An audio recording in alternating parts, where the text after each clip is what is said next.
Hello guys, in today's video I will be showing you how to fix Shopify something went wrong problem. So the answer is easy. Just go to the settings and then scroll down to the apps section and then go to the search and search Shopify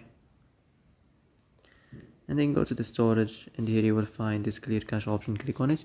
Now you can go check it if it worked, and if it didn't you can try to restart your phone or turn the Wi-Fi off and on, or the Bluetooth or the airplane mode. Also you can try to clear data, but be careful. If you clear data, all these applications data will be deleted.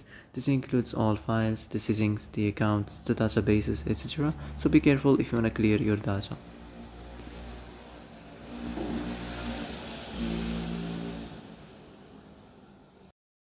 And that's it for today's video. I hope this is the answer you've been looking for.